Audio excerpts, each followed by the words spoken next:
Hey, everybody, welcome back to the Top Agent Podcast. I'm one half your hosting team, joined as usual by my partner, Miss Stacey Regula. How are you doing today? I am good, and how are you? Hanging in there. We're doing good. Um, we have a very special guest today, Yes. and he is Mr. Cliff Freeman, who is within our revenue share group. For those of you that know what we're talking about, he is up the line a little bit, but one of the top producers in eXp. Yes. So, without further ado, let's bring him in. There he is. Hi, There he is. Ryan. How are you? Doing great, Cliff. How are you? I'm wonderful. We just had a cold front, a Canadian cold front come through Dallas, and it's a balmy 45 degrees here now. Oh, well, That sounds awful. yeah. Here in Manitoba, Canada, so we are, not minus 30 yet, but it's getting cold. So Yeah. yeah. We have snow on the Don't ground. lick the light poles is what they want, right? Yeah. So, Cliff, we like to get into a little bit about you. Starting off with a bit about your history. Like, what was life before real estate for you? Yeah. Well, I've sort of been in and out of real estate for about 37 years, so it's been a part of my life. In fact, my mother was in real estate many years ago, so it's kind of in the DNA, I guess, of the family. My son and my daughter and my wife are also working with me in the group. So it's one of those things. It's a great place for entrepreneurs to come and really, for the low amount of capital that initially to get in, it's really quite an attractive place. So as far as what I call the last bastion of capitalism, real estate is kind of where it's at. So most wealth, in fact, as you guys I'm sure know, is generated through real estate. So I've been in and out of it, and completely into it again here as of the last about 15 years. Well, I find that fascinating, and I just want a follow-up question to that. When you were out of it, what were you doing? That's a great question. So the reason why I walk with a limp is because I'm sort of a chronic entrepreneur, and I have the scars to prove it. But I've started several companies, and actually, when I got out of graduate school, I worked on Wall Street for a while, and enjoyed some of the capital formation business, and it's always been about starting something new, with growth. And I tell people that I'm unemployable, and what I mean by that is I get really bored working in a job, and I like to go out and create things. I think if I was born 100 years ago, I'd probably be trying to invent the light bulb again or something like that. So you're with eXp. How long have you been with eXp? Oh gosh, Stacey, it seems like it was yesterday when I joined, but it's actually been 6 years. Wow. This coming month. So in December, yeah, crazy to believe. So for me, January will be 1 year with eXp, and January will be 2 years for Ryan, because we didn't actually have eXp yet in Canada until Ryan joined. He was one of the first. So yeah, that's very interesting. 6 years. So can you tell us a bit about getting into eXp and your journey to joining us? Yeah, I mean, the short story here is I was heavy into lending and real estate back before the Great Recession, as we call it here, and worked my way through that. A few changes in life. I was my mom's caregiver for 5 years before she passed away, which kind of allowed me to work my way into coaching agents just from a time perspective. I could do that during the day and have the weekends and evenings off to take care of her. So I got into that, and just, I think God has just put things in my path, people in my path that have really helped me, get where I am. And I was able to join a great coaching company with Jay Kinder and Mike Reese, and worked with Kinder Reese for about 8 years. And with that evolved into NAEA. And then from there, I went and joined a former coaching client of mine who was a lot smarter than me, Lars Hedenborg, and Lars started Real Estate B School. So I went and coached for him, and then got fired for wearing an eXp hat to one of our intensives. That's a whole nother story. But I was actually, during that period, I was still selling real estate and was an independent broker for about 9 years, and was really good, kind of like Glenn Sanford was good at generating a lot of buyer leads back in the kind of the older days. I got good at that as well, and agents would hire me. In fact, I had accounts in Red Deer, Victoria, Vancouver, and all over the U.S. of buyer lead generation systems that I built using Google pay-per-click. And so anyway, that all led up to the moment when we were just about to transition out of NAEA, and Mike and Jay were about to, to actually close that down. And we had our last big hoorah, the big Exponential Growth Summit in Dallas back in October of 2016. And in walked this good friend of mine named Brent Gove. I don't know if I'm sure you guys know, but the audience may not all be familiar with Brent, but Brent's a dear friend of mine. We got to be good buddies on the coaching circuit. He's famous for the open house on steroids, and he's just a super guy, runs a great team in Sacramento. And he had just gotten back from, it's kind of funny, he had just gotten back from San Antonio at a shareholders meeting for a very small company with about 2,000 agents. And he found me flying back from Sacramento. He stopped in Dallas, cornered me at the Marriott Shops of Legacy, and said, Cliff, he looked like he was disheveled. He hadn't slept in 3 days. We now call that eXp insomnia. But he was a chocolate mess, but he still managed to get the words out of his mouth. You need to go check out this new company. When I get back to Sacramento, I'm getting rid of all my Keller Williams markets interests and all that sort of thing, and we're moving to this very small company that's going to be big someday. And I'm thinking to myself, I wonder how much they served him on the plane from Houston to Dallas, because he's probably not 100% sober talking to me right now. But anyway, I followed up, and sure enough, within about 2 weeks of due diligence, and they were public at the time, so my background in investment banking, I went through all the financials on Wall Street and or the SEC, and looked at the board and everything. And I was really excited to see that Gene Frederick and Rob Flick had joined, and that's when I made the decision. And it's just been a wild rocket ride ever since then. Now, what would you say to anybody that's contemplating joining eXp but is on the fence? Yeah, that's a great question, Ryan. I mean, so a lot of people hear about eXp, just like we heard about Keller Williams when they got started. It was Keller who, and are you sure it's not Sherwin-Williams? No, they don't sell paint. But Keller Williams, grew to be the largest brokerage in the world. Always in the beginning, especially if you're doing something new, you're kind of have a target on your back. So, a lot of the brokers, other brokerages saw eXp growing so fast. There was a lot of disinformation that was put out on the street, and a lot of people still have a misconception about exactly what eXp is. It's not an MLM. We don't sell protein powder to each other and take inventory, fill our garage up with Tupperware and that kind of thing. It's just not the way we work. But this revenue share is not new to business, but it is new to residential real estate. And the fact that we're publicly traded, and the broker is actually so agent centric that they're even making all of our employees, not employees, our agents, owners of the company.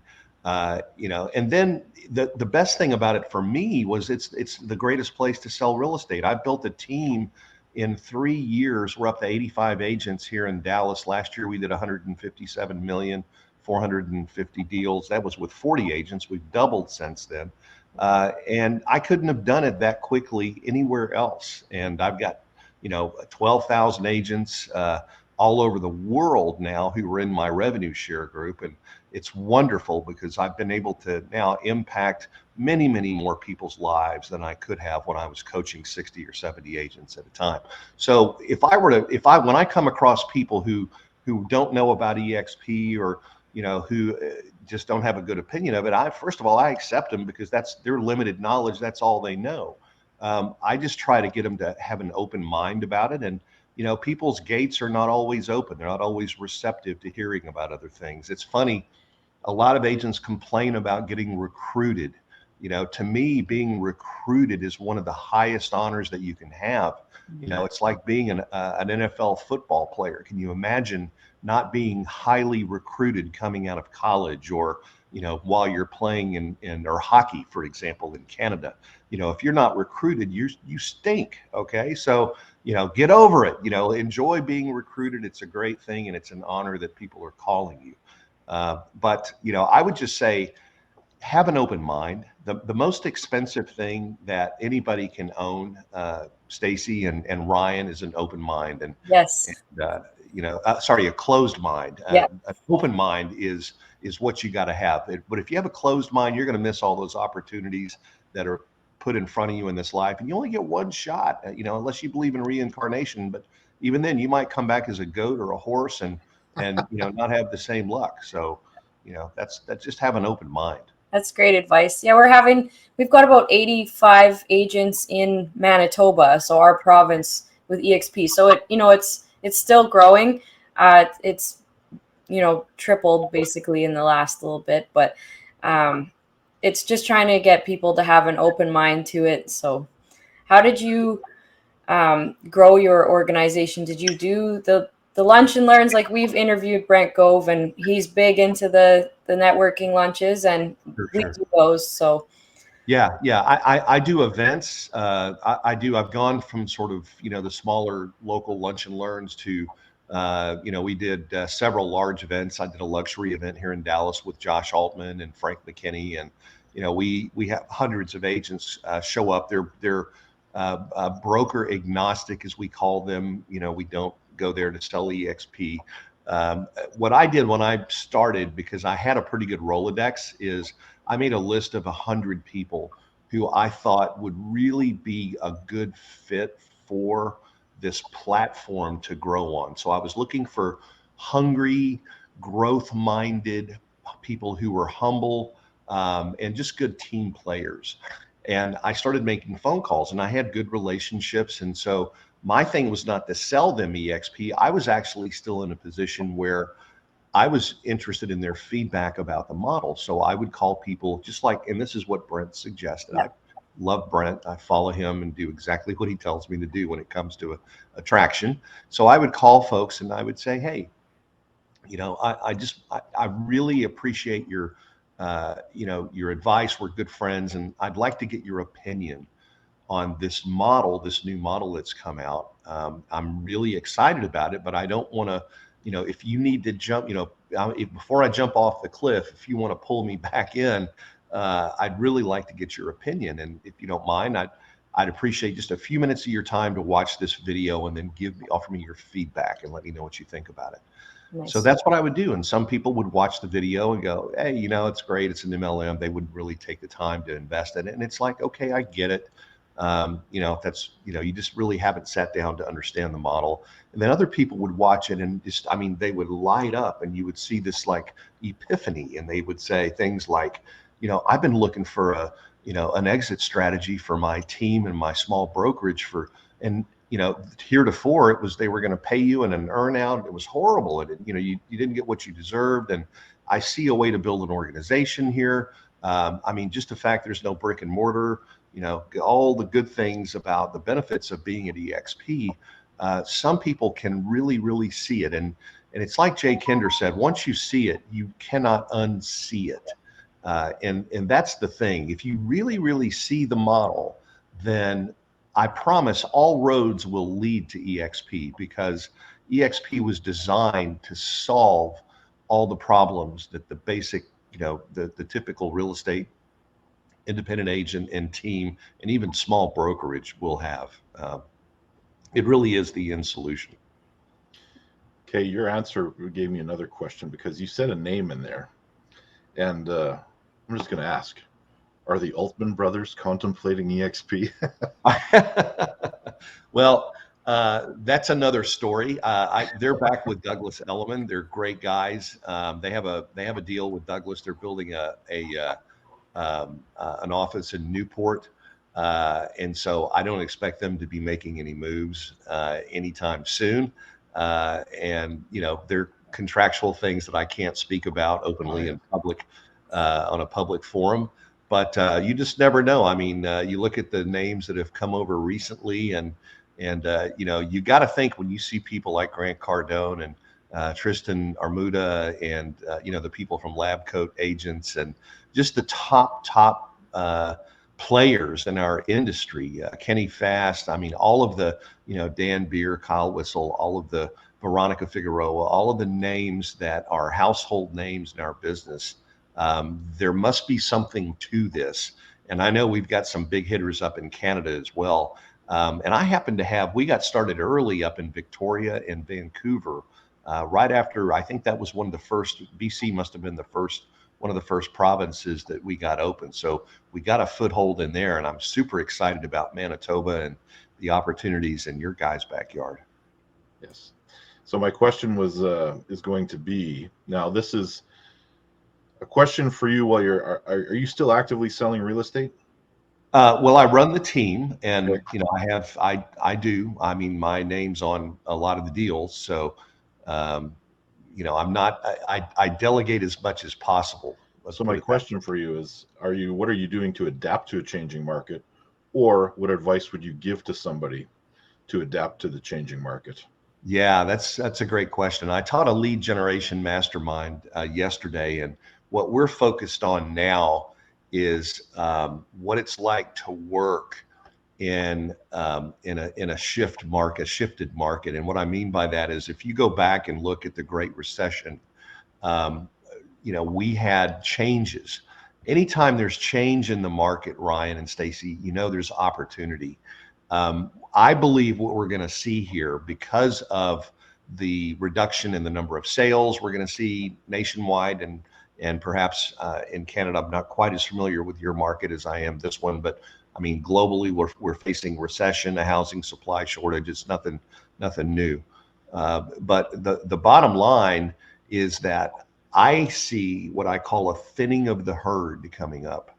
We're at about 1.6 million realtors here in the U.S. I'm not sure what the count is again in Canada. Please feel free to chime in, but I expect we're going to lose anywhere from 400 to 600,000 agents, most of whom got into real estate in the last 5 or so years when they saw their neighbor pull up in a brand new Cadillac Escalade, and they went, wow, you know, she went from selling shoes at Nordstrom's to, you know, to driving and, you know, buying a new Escalade in a month or two. What happened? And, you know, found out it was, well, she got a real estate license, she sold the house and got a big check. So people started getting their licenses because it looked like kind of a get rich quick career, which real estate is not.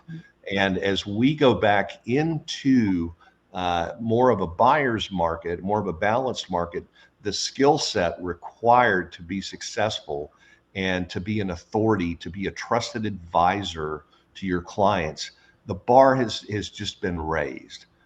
You no longer just need a driver's license and a super key to go open doors. That was the only qualifications for a buyer's agent. You know, now you've got to be able to talk about interest rates, supply, you know, when's the best time to buy? How do we get your home sold? How do we manage this transaction to get you the best outcome? There's a lot more to it now. It's not just putting a sign in the yard, putting it in the MLS, and then praying that it's going to sell. We don't work that way.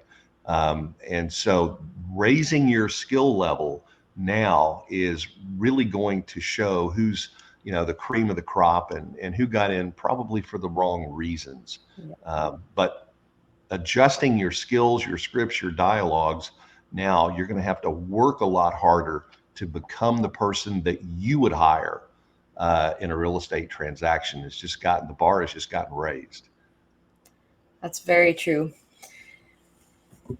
Ryan, are you ready for the fun questions, or you want to go into the social media stuff? Well, actually, yeah, Cliff, I had one more question for you. Sure. What role do you think in today's real estate world that social media is playing? You know, it plays a big part in everybody's world, and real estate is just part of it. You know, we use social media a lot, not only for lead generation, but for marketing. It's great for branding.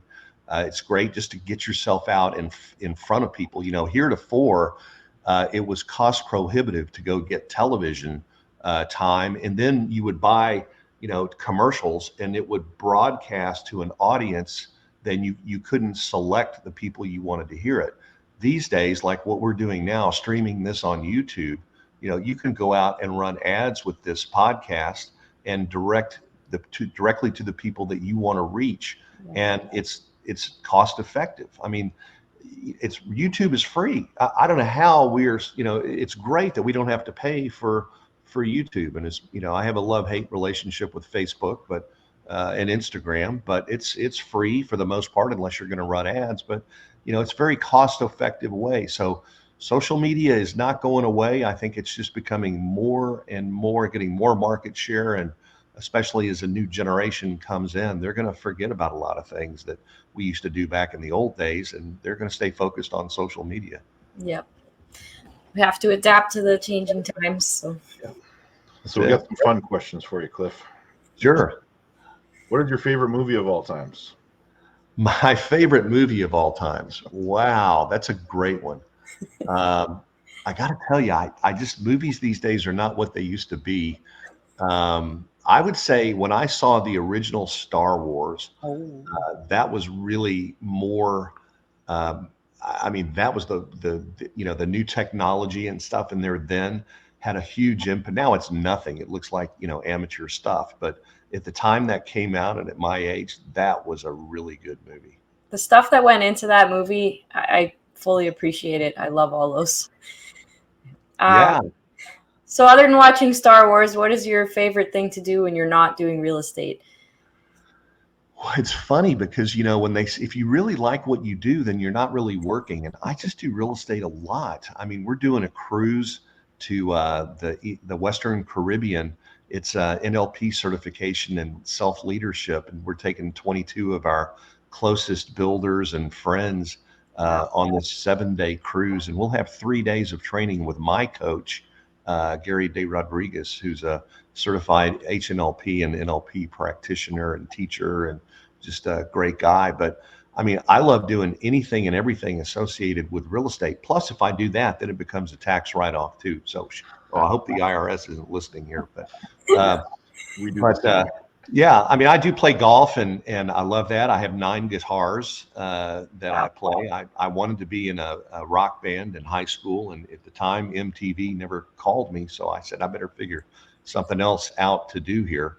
But I have a few things that I like to do with my spare time. So, what book would you say has had the most influence on you?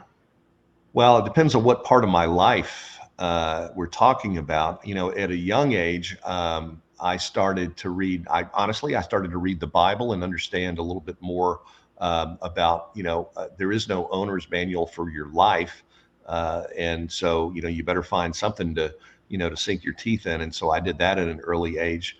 I would say when it comes to sales, I still think that one of the best books that every real estate agent should read is How to Win Friends and Influence People, which is Dale Carnegie's book. It's an old book.